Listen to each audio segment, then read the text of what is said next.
திருமறை நேரம் Bible Hour presented by the National Bible College. கிறிஸ்துவின் சபையார் உங்களை வாழ்த்துகிறார்கள். Satellite Bible School. வாழ்த்துக்கள் திருமறை நேரம் நேயர்களே, ஆண்டவர் இயேசு கிறிஸ்துவின் இனிய நாமத்திலே உங்களை அன்போடு கூட வரவேற்கிறோம்.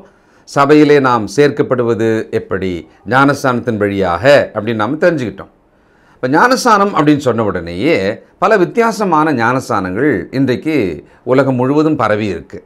என்னென்னா, தண்ணீரை எடுத்து நெற்றியில் ஊற்றுவது சின்ன குழந்தைங்களுக்கு, 8 நாள் 10 நாள் 40 நாள் குழந்தைங்களுக்கு. கொஞ்சம் வளர்ந்த பிறகு வாலிப பருவமாக இருக்கிறவங்களுக்கோ அல்லது பெரியவங்களுக்கோ ஒரு தண்ணீரை கிண்ணத்தில் எடுத்து அதை ஈசோ புல்லினாலே தெளிப்பது, அப்படி செய்கிறது உண்டு. அடுத்தது முழுகியும் ஞானஸ்தானம் கொடுப்பாங்க. ஆனால் அதை அவங்களே ஒரு நாள் ஃபிக்ஸ் பண்ணுவாங்க. ஒரு 100 பேர் 200 பேருக்கு அவங்க இயேசுவை சொந்த ரட்சகராக ஏற்றுக்கிட்டிங்களா, ஆமான்னு உடனே கொடுத்துருவாங்க. அந்த ஞானஸ்தானத்தை பற்றிய சத்தியம், விசுவாசம் உள்ளவனாகி ஞானஸ்தானம் பெற வேண்டும் சொன்னால் அவன் எதை விசுவாசிக்க வேண்டும் என்கிற அடிப்படை விசேஷங்களை, சுவிசேஷத்தை அவங்களுக்கு சொல்லிக் கொடுக்கறதில்ல, அல்லது அது தெரியாது. தெரிஞ்சால் தானே சொல்லிக் கொடுப்பாங்க. அதனால் இந்த ஞானஸ்தானம் புதிய ஏற்பாட்டிலேயே பல வகைகளில் இருக்கிறது, பல இடங்களில் பதிவு செய்யப்பட்டிருக்கிறது. இப்போ அது என்னன்றதை நாம் கவனித்து பார்க்கலாம். மிகுந்த ஆச்சரியமாக கூட இருக்கும் உங்களுக்கு. நீங்கள் கேளுங்க. இந்த நாளில் நம்முடைய செய்தியாளர், தேசிய வேதாகம கல்லூரியினுடைய கல்வித்துறை தலைவர் டாக்டர் பீட்டர் சாலமன் ஐயா அவர்கள். வணக்கம் திருமறை நேர நேயர்களே, உலகளாவிய தமிழ் நெஞ்சங்களே, கண்மணிகளே, கர்த்தருடைய வருகைக்காக காத்திருக்கிற திருச்சபையே, இந்த நாட்களில் ஒரு தொடராக எக்லீசியா, அதாவது திருச்சபை என்ற தலைப்பில் நாம் பாடத்தை தொடங்கி நடத்துகிறோம். இந்த வான்வழி வகுப்புகள் வழியாக இந்த நிகழ்ச்சிகள் உங்கள் மனதை ஆக்கிரமிப்பு செய்யவும், தேவனுடைய வார்த்தையின்படி நடக்கவும் உங்களை செய்ய வேண்டும் என்பது என்னுடைய விருப்பமாக இருக்கிறது.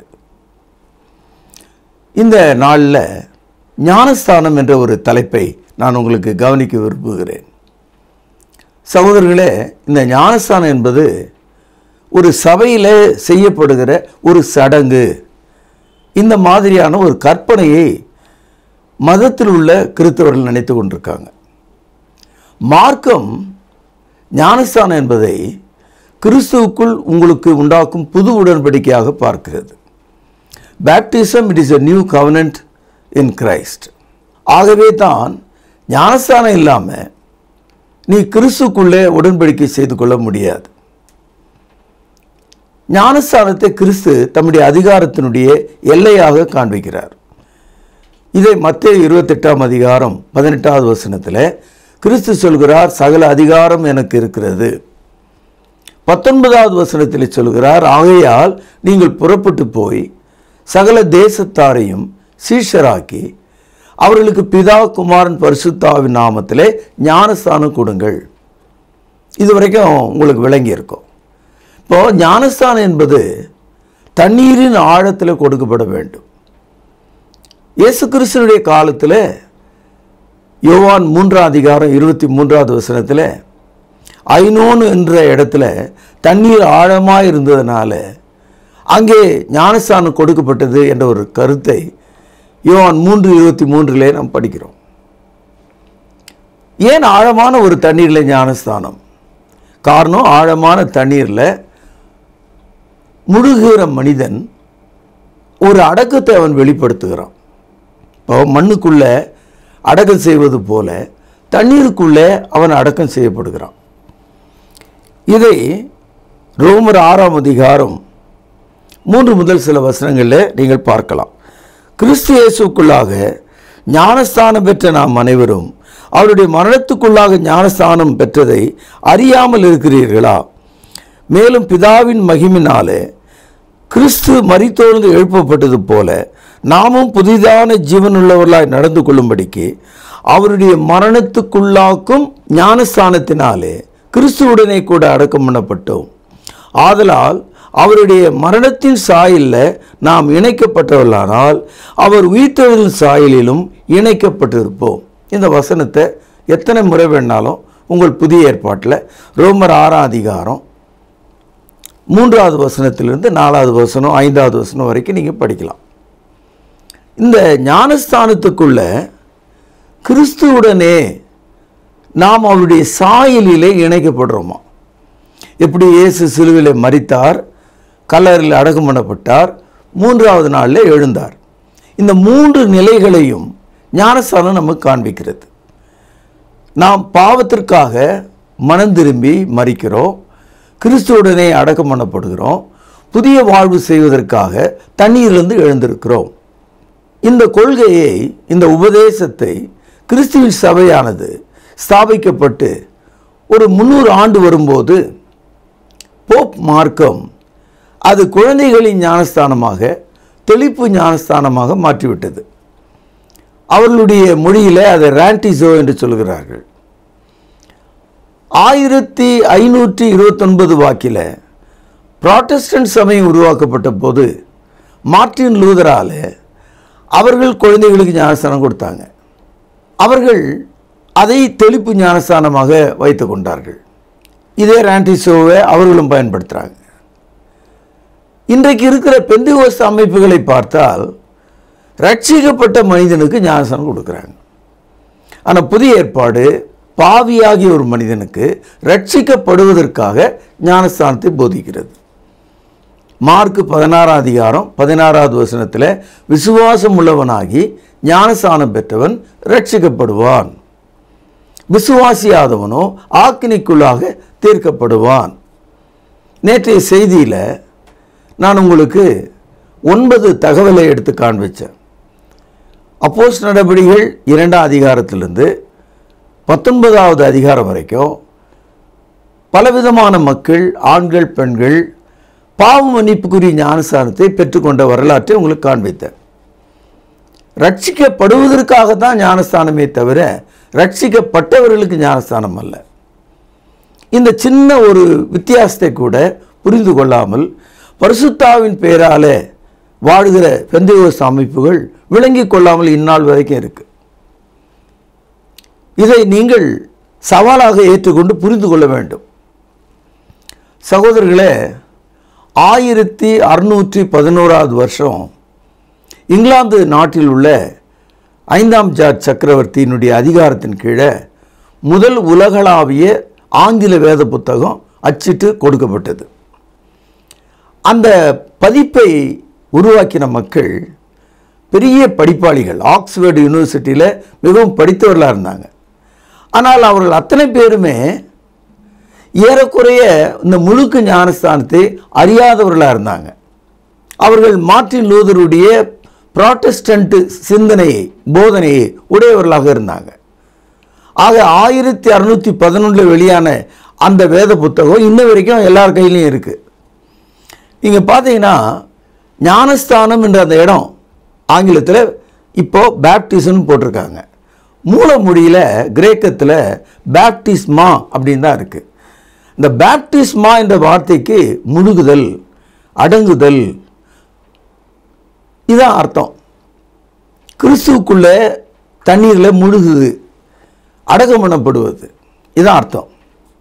ஆனால் மொழிபெயர்ப்பு செய்தவர்கள் அத்தனை பேரும் தெளிப்பு ஞானஸ்தானம் பெற்றவர்களாக இருந்ததுனால இதை ஏற்றுக்கொள்வதா, இதை மொழிபெயர்ப்பதா என்ற சிக்கலில் அவளுடைய மனது துன்பப்பட்டது. பிறகு ஒரு முடிவுக்கு வந்தார்கள். ஒரே ஞானஸ்தானம் எடுத்தாச்சு. ஆகவே இதை மொழிபெயர்ப்பதற்கு பதிலாக கவனிங்கள், ஒலிபெயர்ப்பு செய்யலாம். அதாவது மொழிபெயர்ப்புனா ஒரு மொழியிலிருந்து இன்னொரு மொழிக்கு அர்த்தத்தை சொல்லுவது. ஒலிபெயர்ப்புன்னு சொன்னால் ஒரு மொழியின் சத்தத்தை அப்படியே இன்னொரு மொழியிலே எழுதுவது. பேப்டிஸ்மா என்ற வார்த்தையை இன்றைய வரைக்கும் ஆங்கிலத்தில் பேப்டிசம் என்று தான் மொழிபெயர்த்திருக்காங்க. அது மொழிபெயர்ப்பு இல்லை, ஒலிபெயர்ப்பு. இதை கேட்டுக்கொண்டிருக்கிற தமிழ் மக்கள், தெலுங்கு மக்களுடைய பைபிளை வாங்கி நீங்கள் பார்த்தீங்கன்னா அவங்களும் இதே கதி தான். அவர்கள் தெலுங்கு மொழிக்கு அதை திருப்பும்போது அந்த மொழியில் அவர்கள் இந்த பிரச்சனையை சந்தித்தார்கள். காரணம், அதை மொழிபெயர்த்தவங்க எல்லாரும் பேப்டிஸ்ட் அல்லது புராட்டஸ்டன்ட் அமைப்பை சேர்ந்த ஸ்காலர்ஸு. அவர்கள் தெலுங்கு மொழியில் பாப்திஸ் என்ற வார்த்தையோட ஒரு சேர்த்துட்டாங்க. இன்றைக்கும் நீங்கள் தெலுங்கு மொழியில் தெலுங்குக்காரங்கிட்ட கேட்டிங்கன்னா பாப்திஸ் தான் சொல்லுவாங்களே தவிர ஞானஸ்தானத்துக்கான அவர்களுடைய மொழியில் அவர்கள் சொல்வதில்லை. சரி, நம்ம ஊரில் தமிழில் என்ன நடந்தது? பெரிய மோசடி. காரணம், இந்த தமிழ் வேதாகமத்தை மொழிபெயர்த்த பெரும்பாலான மக்கள் அந்நாட்களிலே அவர்கள் மிகவும் ஆச்சாரமுடைய அந்தணர்கள், பிராமின்ஸாக இருந்தாங்க. அந்த பிராமணர்களுக்கு ஞானஸ்தானம் ஒரு புனித ஸ்தானமாக அவர்களுக்கு தென்பட்டது. அதனால் அவங்க என்ன பண்ணிட்டாங்க, ஞானம் ப்ளஸ் நாணம், ஞானஸ்தானம் என்று மொழிபெயர்த்தாங்க. அதாவது ஞானத்தை பெறுவதற்கான முழுகுதல் என்ற அர்த்தத்தில் அதை போட்டாங்க. இந்நாள் வரைக்கும் தமிழ் மக்கள் நம்ம ஞானஸ்தானம் என்று தான் சொல்லிட்டு இருக்கோம். ஆனால் உண்மையிலேயே ஞானஸ்தானம் என்று சொல்லுக்கு முழுகுதல், அடக்கம் பண்ணுதல், இதுதான் அதனுடைய அர்த்தம். சகோதரர்களே, இப்படி மொழிபெயர்ப்புகள் மத்தியில் சிக்கியிருக்க கிறிஸ்தவ உலகம் மதவாதிகள், மத எதிரிகள், மத துரோகிகள் கையில் பந்தாக எட்டி உதைக்கப்படுகிறாங்க, வீசி எறியப்படுறாங்க. அதனால் தேவனுடைய வார்த்தை காற்றிலே பறக்கிறதாக இருக்கிறது. தீத்து 3ஆம் அதிகாரம், இங்கே கவனிங்க. தீத்து 3ஆம் அதிகாரம் 5வது வசனம். நாம் செய்த நீதியின் கிரிகள் நிமித்தம் அவர் நம்மை ரட்சியாமல் தமது இரக்கத்தின்படியே, கவனிங்கள், மறு ஜென்ம முழுக்கினாலும் பரிசுத்த ஆவியினுடைய புதிதாகுதலினாலும் நம்மை ரட்சித்தார். இந்த இடத்துல தமிழை மொழிபெயர்த்தவங்க தவறி போய் சரியான மொழிபெயர்ப்புக்கு திரும்பிட்டாங்க. மறு ஜென்ம முழுக்கு என்று இங்கே ஞானஸ்தானத்தை குறிக்கிறதை நீங்கள் பார்க்கலாம். அது மாத்திரம் இல்லை, எபேசியர் 5ஆம் அதிகாரம் 26வது வசனம் பாருங்கள். தாம் அதை திருவசனத்தை கொண்டு பேனால் அடிக்கோடிடுங்கள், தண்ணீர் முழுக்கினால் சுத்திகரித்து பரிசுத்தமாக்குறதுக்கும். இங்கேயும் கூட ஞானஸ்தானத்தினுடைய அர்த்தம் இங்கே அழகாக சொல்லப்பட்டிருக்கு, தண்ணீரில் முழுகுதல். இப்படி தான் ஞானஸ்தானமானது கொடுக்கப்பட்டது. அதை விட உன்னதமான ஒரு விஷயம் என்னன்னா, ஞானஸ்தானத்துக்குள்ளே முழுகிற அந்த மனிதனுடைய பாவங்களை தேவன் மன்னிக்கும் போது அவனுக்கு ஆவிக்குரிய உடன்படிக்கையை, அந்த விருத்த சேதனத்தை ஏற்படுத்துகிறார் என்று நாம் படிக்கிறோம். இதை கொலோசியர் 2ஆம் அதிகாரம் 11வது வசனம் 12வது வசனம், பக்கம் 276, புதிய ஏற்பாடு. அல்லாமலும் நீங்கள் கிறிஸ்துவை பற்றும் பேனால் அடிக்கோடிடுங்கள், விருத்த சேதனத்தினாலே மாம்சத்துக்குரிய பாவ சரீரத்தை களைந்து விட்டதனால் கையால் செய்யப்படாத விருத்த சேதனத்தை அவருக்குள் பெற்றீர்கள். பழைய ஏற்பாட்டு காலத்தில் ஆபிரகாமினுடைய குடும்பம் தேவனுடைய வார்த்தையின்படி ஆண் பிள்ளைகளுக்கு ஒரு 40 நாளைக்குள்ளாக அவளுடைய அந்த பிள்ளைகளுடைய நீர்த்தாரையினுடைய முனையை வட்டமாக வெட்டி விடுவார்கள். அதை தான் ஆங்கிலத்தில் சர்க்கம்சிஷன் என்று சொல்கிறோம்.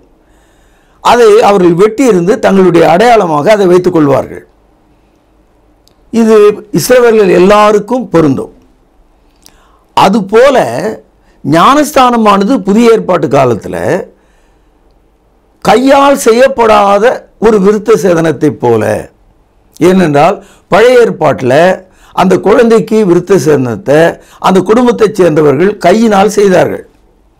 ஆனால் ஞானஸ்தானத்தை புதிய ஏற்பாட்டில் நாம் பெறும்போது தேவன் நமக்கு அந்த சர்க்கம்சிஷனை நம்முடைய இருதயத்துக்குள்ள தேவன் செய்கிறார். நீங்கள் அதை பெற்றுக்கொண்டீர்கள். இப்போ ஒரு சின்ன கேள்வி எழும்போம், இது எங்கே நிகழ்கிறதுன்னு கவனிப்போம். கொலோசியர் 2ஆம் அதிகாரம் 12வது வசனம். ஞானஸ்தானத்தினாலே அவரோடு கூட அடக்கம் பண்ணப்பட்டவர்களாகவும் அதிலே அவரை மரித்தோரிலிருந்து எழுப்பின தேவனுடைய செயலின் மேல் உள்ள விசுவாசத்தினாலே அவரோடு கூட எழுந்தவர்களுமாய் இருக்கிறீர்கள். ஆக இந்த spiritual circumcision take place in the time of baptism. ஞானஸ்தானத்தில் அவரோடு கூட நாம் அடக்கம் பண்ணப்படும் போது கையால் செய்யப்படாத இந்த விருத்த சேதனமாகிய உடன்படிக்கையை நாம் பெற்றுக்கொள்கிறோம். புதிய ஜீவனுள்ளவர்களாய் எழுப்பப்படுகிறோம். இதுதாங்க கிறிஸ்தவம். இதுதான் கிறிஸ்தவத்தில் போதிக்கப்பட்டிருக்கிற ஞானஸ்தானம். சகோதரர்களே, இதை நாம் இழந்துவிட்டு மத சடங்குகளின் கீழே மூழ்கிட்டோம். இன்றைக்கி பெருவாரியான கத்தோலிக்கர்கள், புரோட்டஸ்டன்ட் மக்கள் மத்தியில் ஞானஸ்தானம் என்பது ஒரு சடங்கு.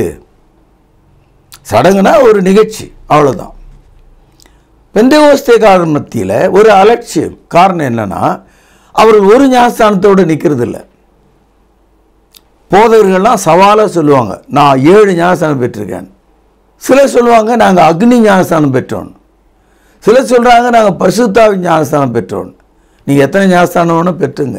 ஆனால் பைபிளில் என்ன போட்டிருக்குன்னா, ஒரே ஞானஸ்தானம் என்று போட்டிருக்கு. பார்ப்போம். எபேசியர் 4ஆம் அதிகாரம். ஒரே கர்த்தரும் ஒரே விசுவாசமும் ஒரே ஞானஸ்தானமும். அப்போ ஞானஸ்தானம் ஒன்றுதான். தாயினுடைய கர்ப்பத்திலிருந்து வெளியே வந்த குழந்தை மறுபடியும் தாயின் கர்ப்பத்துக்கு போக முடியாது. மாட்டின் மடியிலிருந்து கறந்த பால் மீண்டும் மாட்டின் மடிக்கு செல்லாது. பூமிக்கு வந்துவிட்ட குழந்தை மீண்டும் தாயின் கர்ப்பத்துக்கு செல்வதில்லை. ஒரே ஞானஸ்தானம் என்று சொன்னால் அது சரியாக இருக்க வேண்டும். இதை மாற்றிக்கொள்ள நமக்கு எந்த அதிகாரமும் கிடையாது. அப்போஸ்தலர் காலத்தில் இப்படி தான் ஞானஸ்தானத்தை பற்றி போதிக்கப்பட்டிருக்கு. சகோதரர்களே, உங்களுக்கு ஒரு ஆச்சரியமான தகவலை சொல்ல போகிறேன். இந்த தகவலை நீங்கள் கேட்டு சிரிப்பதா அழுவதா என்ற நிலையில் தான் நீங்கள் போகிற சபையில் கவனிப்பீங்க. காரணம் என்னென்னா, இந்த புதிய ஏற்பாட்டை நம்ம திறந்து படிக்கும்போது இயேசு கிறிஸ்துனுடைய பிரதான கட்டளையாகிய ஞானஸ்தானம் மத்தேயு 28ஆம் அதிகாரம் 19ஆம் வசனத்தில் தெளிவாக நம்ம பார்த்தோம். ஆனால் இந்த ஒரே ஞானஸ்தானத்தை தவற விடுகிற மக்கள் வேறு எதையோ தேடிக்கொண்டிருக்காங்க. இப்போது சர்க்கரை இல்லையா, பரவாயில்ல, இலுப்பை பூன்னு ஒன்று இருக்குது, அதை கசக்கினால் இனிப்பாக இருக்கும். அதனால் நம்ம ஊரில் ஒரு பழமொழி உண்டு, சர்க்கரை இல்லாத ஊரில் இலுப்பை பூ சர்க்கரை என்று சொல்வார்கள். அது மாதிரி ஞானஸ்தானத்தை தெரிந்து கொள்ளாத மக்கள் புதிய ஏற்பாட்டில் ஏதாவது ஒரு விரலை வச்சு எதாவது ஒன்று தேடி, இங்கே பாருங்கள், இங்கே ஞானஸ்தானம் எடுத்திருக்காங்க, இதை தான் நாங்களும் எடுத்தோம் அப்படின்னு சொல்கிறாங்க. இதை போதகர்களுக்கு நான் சொல்கிறேன், சபை தலைவர்களுக்கு நான் சொல்கிறேன், மெய்ப்பர்களுக்கு நான் சொல்கிறேன், வேத மாணவர்களுக்கு நான் சொல்கிறேன். இதெல்லாம் எழுதிட்டு செக் பண்ணிங்க. பாருங்கள், இந்த பைபிளில் மோசே இஸ்ரவேலர்களை செங்கடல் வழியாய் வழி நடத்தினாரே, அது கூட ஞானஸ்தானம் என்று அழைக்கப்பட்டிருக்கு. இந்த தகவலை 1 கொரிந்தியர் 10ஆவது அதிகாரம் 2ஆவது வசனத்திலே நீங்கள் படிக்கலாம். அப்படியே மெதுவாக புதிய ஏற்பாட்டுக்குள்ளே நாம் வரும்போது, இயேசுக்கு முன்னாலே ஒரு தீர்க்கதரிசி இருந்தார். அவருடைய பேர் யோவான். அவர் எப்போது ஞானஸ்தானம் கொடுத்து கொண்டே இருந்தார். அதனால் அவருக்கு ஒரு பட்ட பெயராக யோவான் ஸ்நானன், ஜான் த பேப்டிஸ்ட் என்று சொல்லப்பட்டது. இந்த யோவான் கொடுத்த ஞானஸ்தானம் பாவ மன்னிப்புக்கு அல்ல, மனம் திரும்புதலுக்காக. இதை மத்தேயு 3ஆம் அதிகாரம் 6ஆவது வசனத்தில் நீங்கள் படிக்கலாம். இன்னும் ஆச்சரியமான ஒரு விஷயம், ஆண்டவராக இருக்கிற இயேசு கிறிஸ்து யோர்தான் நதியில் இந்த யோவான் ஸ்நானனாலே ஞானஸ்தானம் பண்ணப்பட்டார்.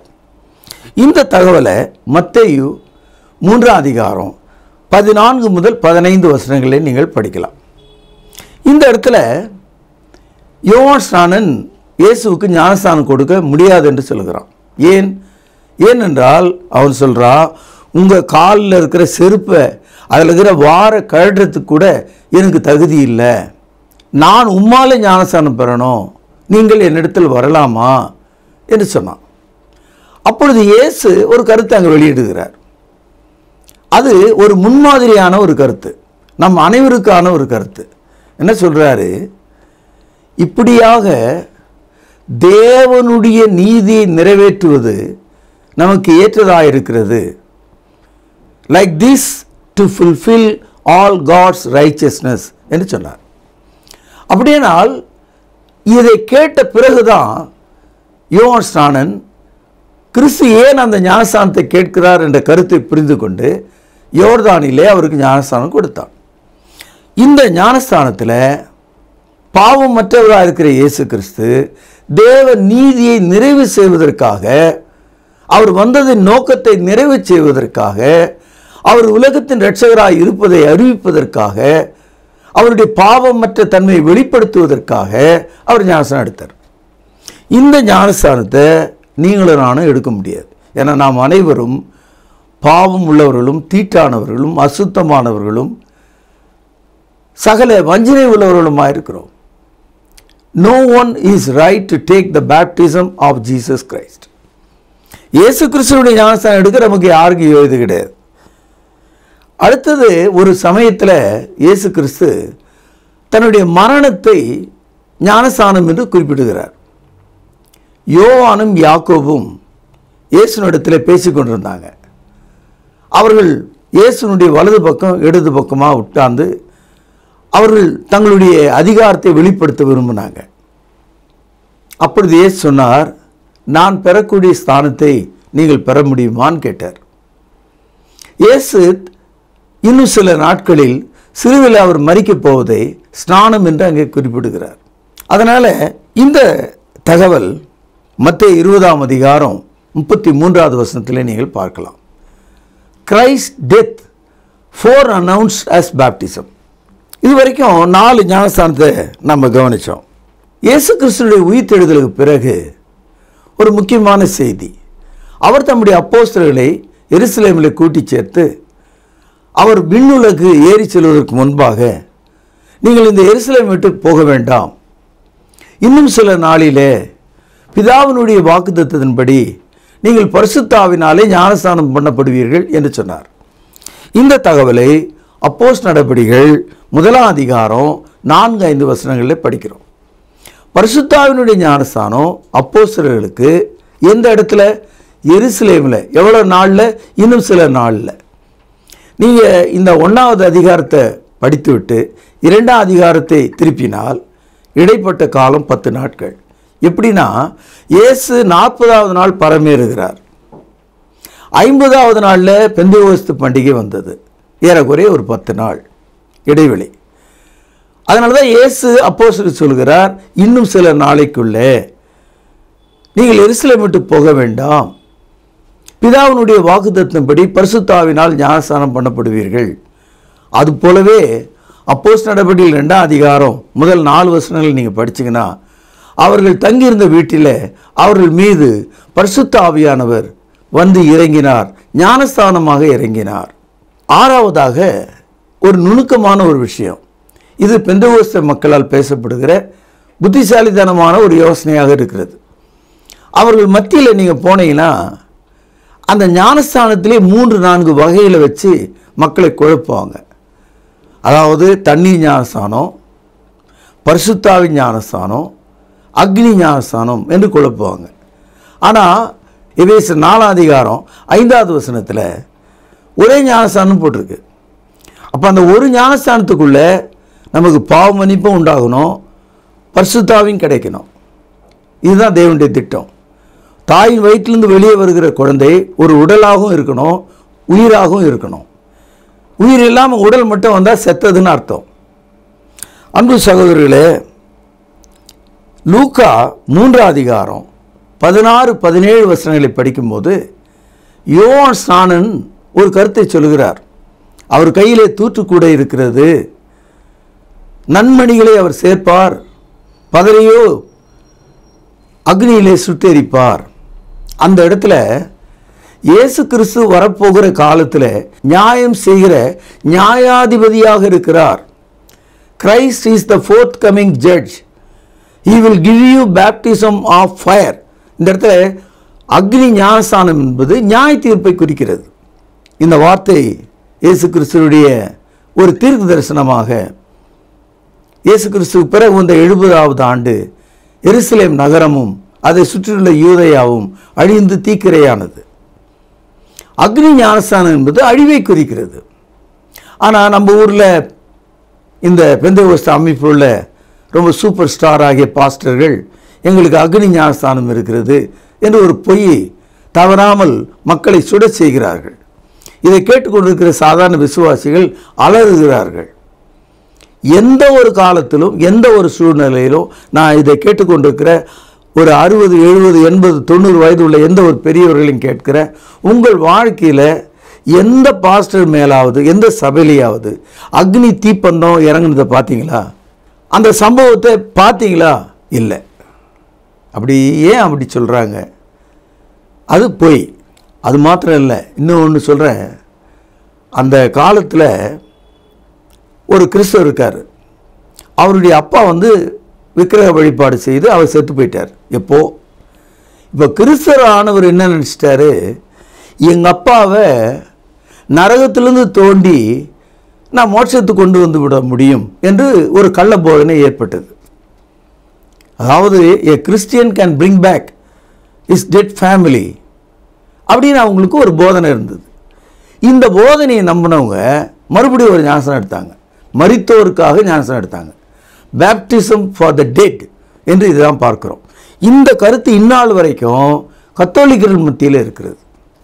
இந்த வசனம் 1 கொரிந்தியர் 15ஆம் அதிகாரம் 29வது வசனத்தில் நீங்கள் பார்க்கலாம். ஆகவே மரித்தோருக்கான ஞானஸ்நானம் கிறிஸ்தவ ஞானஸ்நானம் அல்ல, அது பேய் பிசாசுகளுடைய உபதேசமாக இருக்கிறது. கடைசியாக அப்போஸ்தலர் நடபடிகள் 2ஆம் அதிகாரம் 28வது வசனம் படிச்சீங்கன்னா, முதல் முறையாக ஞானஸ்நானம் என்பது பாவ மன்னிப்புக்கென்றும் பரிசுத்த ஆவியை பெறுவதற்காக என்றும் போதிக்கப்பட்டிருக்கு. ஆகையால் நீங்கள் மனம் திரும்பி ஒவ்வொருவரும் பாவ மன்னிப்புக்கென்று இயேசு கிறிஸ்துவினுடைய நாமத்திலே ஞானஸ்நானம் பெற்றுக்கொள்ளுங்கள், அப்பொழுது பரிசுத்த ஆவியின் வரத்தையும் பெறுவீர்கள் என்று சொன்னான். அப்போஸ்தலர் நடபடிகள் 2:38. இந்த ஞானஸ்நானத்தை தான் அப்போஸ்தலர் நடபடிகள் 2வது அதிகாரம் 8வது அதிகாரத்தில் 2 முறை, 9ஆம் அதிகாரம் 10ஆம் அதிகாரத்தில் 1 முறை, 16ஆம் அதிகாரத்தில் 2 முறை, 18ஆம் அதிகாரத்தில் 1 முறை, 19ஆம் அதிகாரத்தில் 1 முறை. ஆக இந்த பாவ மன்னிப்புக்குரிய ஞானஸ்நானம் தான் அப்போஸ்தலர் காலத்தில் கொடுக்கப்பட்டிருக்கு. சகோதரர்களே, இத்தனை விஷயங்களையும் நீங்கள் வாங்கிட்டீங்க. 8 ஞானஸ்நானத்தை உங்களுக்கு எடுத்து காண்பிச்சேன். இப்போ இந்த 8 ஞானஸ்நானத்தில் ஒன்று தான் சரி, அது எதுன்றதை நீங்களே தெரிஞ்சுங்க. காரணம், அப்போஸ்தலர் நடபடிகள் 2:38 தான் எல்லா மக்களுக்கும் அப்போஸ்தலருடைய காலத்தில் ஞானஸ்நானமாக கொடுத்துருக்காங்க. நல்லது நேயர்களே, ஞானஸ்நானத்தை திருமுழுக்கு என்று சொல்லலாம், மறுஜென்மம் முழுக்கு என்று சொல்லலாம், தண்ணீர் முழுக்கு என்றும் சொல்லலாம். அதனுடைய பொருள் கிறிஸ்துவுடனே மரித்து அடக்கம் பண்ணப்பட்டு எழுந்திருப்பதை காண்பிக்கிறது. இதுவரைக்கும் நீங்கள் ஞானஸ்நானம் பெறாத ஒரு நபராக இருந்தால் இன்றைக்கு நீங்கள் பெற்றுக்கொள்ள வேண்டும். அது வர ஞாயிற்றுக்கிழமை அல்லது புது வருஷம் என்று நாம் தள்ளிப்பட முடியாது. அதற்காக நான் உதவி செய்ய விருப்பமுள்ளவனாக இருக்கிறேன். தொடர்பு கொள்ளுங்கள். நம்முடைய நிகழ்ச்சிகள் பல தொலைக்காட்சிகளில் வந்து கொண்டிருக்கிறது. குறிப்பாக வெளிச்சம் தொலைக்காட்சியில் காலை 6:30 மணிக்கு, மாலை 5:30 மணிக்கு, நம்பிக்கை தொலைக்காட்சியில் காலை 5:30 மணிக்கு, இரவு 11:30 மணிக்கு தொடர்ந்து வந்து கொண்டிருக்கிறது. நீங்கள் எப்போதும் அதை பார்க்கலாம். அது மாத்திரம் இல்லாமல் பைபிள் அவர் டிவி என்று நீங்கள் உங்கள் வீட்டில் டிவியில் போட்டாலும் அல்லது செல்ஃபோனில் போட்டுக்கிட்டாலும் 24 மணி நேரமும் நம்முடைய நிகழ்ச்சிகளை நேரலையாக நீங்கள் பெற்றுக்கொள்ள முடியும். கர்த்தராகிய இயேசு கிறிஸ்துவினுடைய கிருபையானது உங்கள் அனைவரோடும் இருப்பதாக பிரார்த்தனை செய்வோம். மகா பரிசுத்த நிறைந்த எங்கள் அன்பான தகப்பனே, 8 ஞானஸ்தானங்களை குறித்து நாங்கள் படித்து அதில் ஒன்று சரியானது என்பதை ஜனங்களுக்கு எடுத்து காண்பித்தேன். ஆழமான தண்ணீரில் அடக்கம், அது கைகளால் செய்யப்படாத ஒரு விருத்த சேதனம். அதன் வழியாய் தேவரீர் எங்களுக்கு பாவ மன்னிப்பையும் பரிசுத்த ஆவியும் தருகிறீர் என்ற நற்செய்திக்காக உம்மை துதிக்கிறேன். கேட்ட மக்கள் யாவரையும் ஆசீர்வதியும். இயேசுவின் நாமத்திலே ஜெபம் கேளும் பிதாவே, ஆமேன். பரிசுத்தர் இயேசு கிறிஸ்துவின் நாமத்தில் திருமறை நேர நேயர்களுக்கு வாழ்த்துக்கள். என்ன நேயர்களே, இந்த தொடர் உங்களுக்கு பிடித்திருக்கிறதா? வேதாகமத்தில், அதாவது பைபிளில் எத்தனை வகையான ஞானஸ்நானம் இருக்கிறது என்றும் அதிலே சபைக்குள் பிரவேசிக்க எந்த ஞானஸ்நானம் எடுக்க வேண்டும் என்பதையும் நாம் படித்தோம். இன்னும் நீங்கள் கேட்ட செய்தியிலிருந்து உங்களுக்கான பரிசு கேள்வி இதுதான்: சரியான ஞானஸ்நானம் எது? நீ கேட்டீங்க இல்லையா, 8 வகையான ஞானஸ்நானம், அதில் சரியான ஞானஸ்நானம் எது? எழுதி கொண்டீர்களா? சரியான பதிலை உடனே எழுதி அனுப்புங்கள். தக்க பரிசு காத்திருக்கிறது. தேவ கிருபையும் சமாதானமும் உங்கள் அனைவரோடு கூட சதா காலமும் நிலைத்திருப்பதாக. அன்பானவர்களே, புதிய ஏற்பாட்டு தொழுகைக்கு திரும்புங்கள். இடம் YMCA வளாகம், ஹைகோர்ட் எதிரில், பிரதி ஞாயிறு காலை 11 மணி அளவில் அன்புடன் அழைக்கிறோம். Come and worship with us every Sunday at 11 AM, YMCA Hall, opposite High Court, Parish Corner. கர்த்தாவே, தேவர்களில் உமக்கு பானவர் யார்? வானத்திலும் பூமியிலும் உமக்கு பானவர் யார்? உமக்கு பானவர் யார்? உமக்கு பானவர் யார்? வானத்திலும் பூமியிலும் உமக்கு பானவர் யார்? வானத்திலும் பூமியிலும் உமக்கு பானவர் யார்? தொடர்பு கொள்ள வேண்டிய முகவரி: திருமறை நேரம், 58 சர்ச் தெரு, குமரன் நகர், சென்னை 6,82,000. தொலைபேசி எண் 044255008882. செல்போன் 9385500882.